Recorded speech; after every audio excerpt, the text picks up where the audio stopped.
Arkham Asylum is the most intimate of the trilogy. Everything's smaller, but made bigger because they're seeing the world through a magnifying glass. You'd think an intro that has you walking around for 10 minutes would put you to sleep.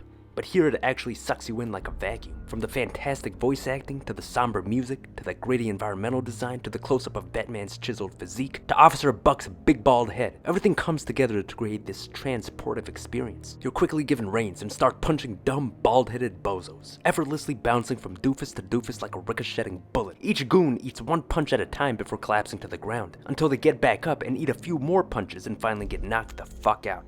Permanently. Here you are cracking skulls, inflicting agony, and demonstrating squirrel-like agility.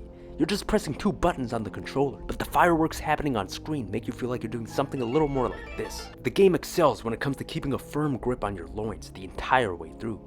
It constantly spices things up with a wide variety of characters from the Batman mythos, unexpected and thrilling level design choices that subvert expectations, immersive atmosphere, new gadgets and environments, neuron-tickling music, satisfyingly explosive sounds of finishing goons, skinny little lunatics that go down with one punch to the noggin, ugly abominations to beat, upgrades galore, and more. There's always something new popping up as you play through the game. It's not like Space Marine 2 where once you've played an hour of the game, you've already seen everything the campaign has to offer. Much of the charm of this game is also how it leaves a lot to the imagination. You gaze out to the gorgeous, moody skyline of Gotham City and imagine what untold stories it holds and how freeing it feels to glide across its skyscrapers. You see a bunch of cartoon images of characters within this universe and wonder how they'd actually look in the game. You hear the Riddler's voice and wonder what he actually looks like and whether you can find the arrogant bastard hiding somewhere in the game so you can feed him a fist. The game gets the gears of your brain turning because the world these developers have crafted is so much bigger than the island in which you're confined. This feeling is amplified by the infinite environmental touches and Easter eggs that reference other characters you may not see in the game. City and Night have this high-tech aesthetic, but here you have a more comic booky feel, which is reflected in the user interface. Sure, you're in this relatively tiny island, but the many interiors you get to explore and density of the island multiply the size of the game. You've got the plant place, the House of Lunatics, the mansion, the hospital, and the sewers, aka the place your shit goes after you flush the toilet. Each of these is packed with Riddler challenges which incentivize you to explore every corner of the island. Many of these environmental touches that flesh out the lore also double as Riddler challenges. The challenge maps were a fantastic idea because the combat in this game was revolutionary, and these maps give you a way to cut the fat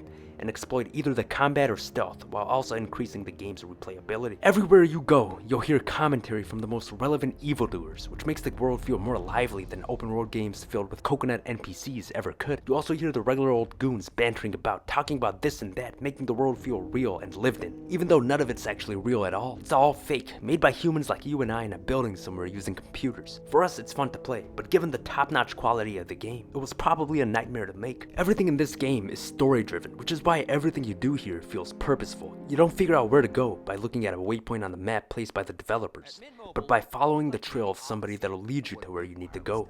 You're not finding random trinkets placed on the map with no story-driven reason as to why you should be finding them. They're placed throughout the island by the Riddler to test your abilities and shit, and he comments as you find them. This is not a game. This is a game and a movie. A game movie. A game movie that also has fantastic gameplay rather than just being a walking simulator. A game movie that morphs as you play through. Your suit gets cut up and worn out as you make your way through the story and get beaten by bandits, reminding you that you're playing as a mere mortal. The island gets taken over by Ivy's plants, adding some visual variety. You get colorful fireworks in the sky and annoying plant spores that punch, friendly goons, and a shit for brunch. This game movie has the best audio logs. They're actually fleshed out and shed light into the psychology and trauma of each evildoer rather than simply being some bullshit that adds nothing to the lore. I'll be damned if I listen to any stupid ass audio tapes in any other game, but the top-notch voice acting along with the wonderful writing make them worth listening to here. Put simply, this is one of those rare games that are even better than you remember, because now you can appreciate aspects of it you couldn't as a kid. It's a title that sent a ripple through the gaming industry, so if you're looking for a peak gaming experience, look no further,